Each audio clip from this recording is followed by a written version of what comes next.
Global happenings today. We communicate, we analyze global news. Stay tuned. Hello, beautiful people. Welcome back to Global Happenings Today YouTube channel. The consequences of what Atiku Abubakar did some few months back or some few weeks back is beginning to play out.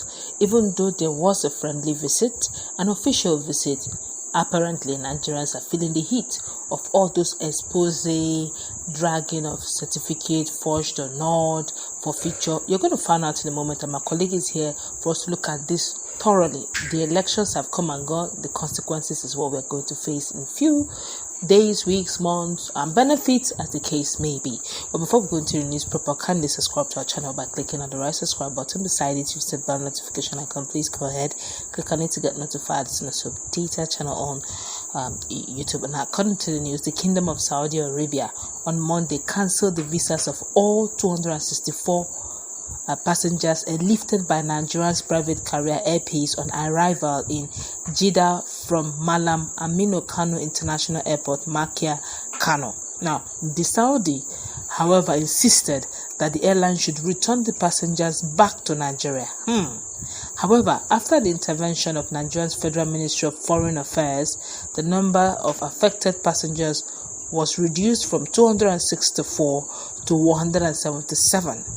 Now, it was also gathered that the flight took off from Murtala Mohammed International Airport, Lagos, via the Malam Aminu Kano International Airport, Kano, on Sunday night, and arrived Saudi Arabia's major city on Monday without issues. But on landing, the Saudi Arabian authorities announced that all the passengers, their visas were cancelled.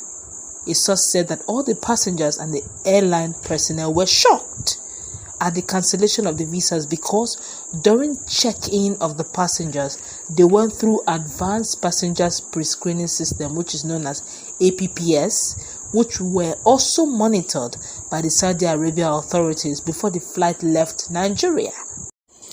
The source also wondered whether what happened was a strategy to discourage the airline from operating to the destination, because since it started the operation, it had been recording high load factor, and even the flight was expected to leave on Tuesday to Jeddah was already fully booked. Now, when the Nigerian embassy waded into the matter, Saudi authorities were said to have reduced the number of the passengers that would be returned to 177 from 264. Now, Saudi Air has been operating directly from Nigeria to Saudi Arabia, and since Air Peace started flight service to the Middle East nation at relatively lower fares, it has been receiving high patronage, and as a Nigerian carrier, it helps to conserve foreign exchange for the country. Now, a source from the Nigerian embassy in Jeddah said that even the Saudi immigration personnel said that they didn't know who cancelled the visas, but that they were cancelled when the airline was already airborne to Jeddah. Now, the source said the airline was exonerated in all this as the Advanced Passenger Pre-Screening System APPS, which is live between both countries, would have screened out any invalid visa and its passenger. Now, the system accepted all affected passengers and passed them on. Those deported were 177 passengers, and Air Peace had already left with them back to Nigeria. They are on their way to Nigeria now, the source said. Industry observers attributed this to aeropolitics, noting that it was a way to force the Nigerian operator out of the route unless government intervenes, adopting the principle of reciprocity. Okay, but then my colleague is in the house. Now, they're saying that this is purely airline politics, but some persons believe that there is more to this than meets the eye, and it's definitely not politics. They feel that just a few days, or first a few hours ago, Bola Ahmed Tinubu, the present president of Nigeria, went to Saudi, was warmly received, and he even extended the invitation to the prince to Nigeria, that he will be warmly and largely received in Nigeria each time he deems it fit to come. And they even made some sort of friendly financial commitment here and there, where he did promise Bola Ahmed Tinubu that the president of Nigeria, that he will find a way of, bringing a Naira power back, as in giving power to Naira back with one or two things. They didn't disclose the mechanism, but now just some few hours after, they're deporting Nigerians on arrival. Kilo D, Kilo Ben, Konya. Our colleagues in the house, what's to take on all this drama unfolding? Well, this issue is quite it's two-sided, I would say, because far back we've also heard that these guys talking about Saudi Arabia, that they had intention of, they were eyeing aviation expansion to get in on crucial tourism market. That's far back in the month of July, where we were told that they have a vision 2030, which is considered very crucial to the government of Saudi Arabia, and their intention is to see how they can look away from their oil sector, and focus on tourism. Now, AP is coming in there. He's trying to, sweep through the market, because at least if they are planning to expand their aviation, they're going to buy more of, airplanes, commercial airplanes that will be touring virtually all the Muslim countries. Those who intend to consider Saudi Arabia as a tourism site, they can come in and they just create some kind of business relationship with those, bilateral relationship with those countries, and ensure that happen. But unfortunately, this guy came in, and for them, that is a way of stalling their plan, their vision of expanding their aviation. But apart from that, I also believe that it also has a lot to do with who we are as a country. When you are on the side of dependency, the treatment you are given is anyhow treatment. That's why when you're going out there on an international plane to negotiate, you've got to have something that you're holding, which you exchange for any favor they are going to do you. But here, Nigeria is going, and we don't have anything. Apart from that, we have long list of issues that is already hit internationally. So we are being treated still as a third world country, and unfortunately, we don't even have integrity. You understand? Based on the fact that our president is everywhere with a very terrible, track record and all of that. So right now, Nigeria does not really have so much pride, and because apart from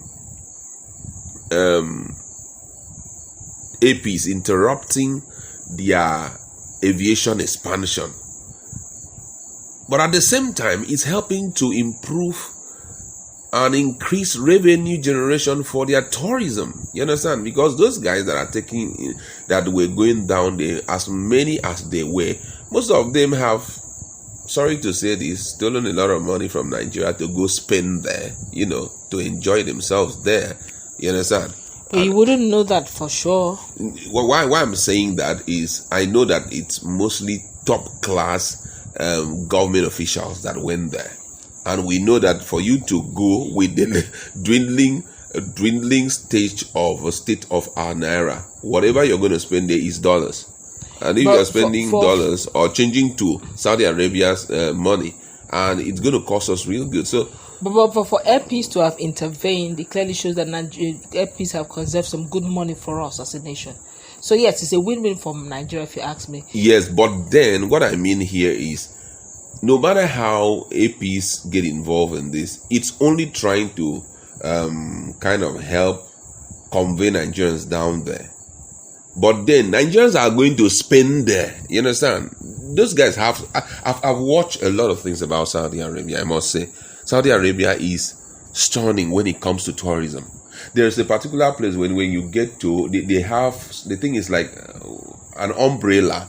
It covers almost four football pitches, That's if they on the umbrella, no heat can touch you under the umbrella. It's one of the best tourism sites for Saudi Arabia. I watched it and I was like, wow, these guys, they've got a lot. So Nigerians here are going there to spend money. Some are going to transact business, I know, but so many of them were going to, and those monies are going to Spain. Where are they getting it from? And you also do not know why also they just, canceled the airline. They are also trying to watch their back, so to speak. Exactly. Because this whole thing. Exactly. Another thing is that's why at first I had talked about the track record of our president. That all of that, so everybody, before you go in there, they've got to scrutinize. All of a sudden, we just created a relationship. Yeah, there had been a long-standing relationship because Nigeria is, a Muslim country in parentheses. You understand? So we just got close a few days ago, and we got some good interaction with your president. We are going to come in to help because possibly I know he went there to beg them to help him out, considering the state of the nation. You understand? It's bilateral relationship. Bilateral relationship, but the advantage, Nigeria is going there as a bigger. Let's be real. As much as we are going there to behave as if we have a lot to offer, but they know that our money does not have any value. For sure. Nigeria is a rich country, just that unfortunately we are just a corrupt nation. Now, Nigeria is a rich country, but what did our president go there to do? To come and salvage our economy. Saudi Arabia, please come and salvage our economy. If you're going there on the grounds of, man, I've got something to give to you guys that you guys would like, and I like this from you guys, it will be a normal bilateral relationship. But this one, Nigeria is telling them, our dollar is losing value every day. Come and help us. Our naira is losing value every day. Come and help us. They're telling them, we have situation on ground in terms of security. Come on, and they say, okay, we're going to help you. So whatever they are doing, they're looking at us as small brothers. You understand? So whenever that happens, you see that there will be a lot of restrictions and all of that. And plus, the track record of our president, all of that put together. But however, let's just see what will happen in the nearest future as we progress. All right, that's going to wrap it up. I hope that policy of reciprocity would come into play where if we do you good, you do the same back to us. That's the beauty of being a partner or bilateral relationship where it's a win-win. Other than that, Nigerians may need to have a rethink, or better still, the presidency may need to look into this matter.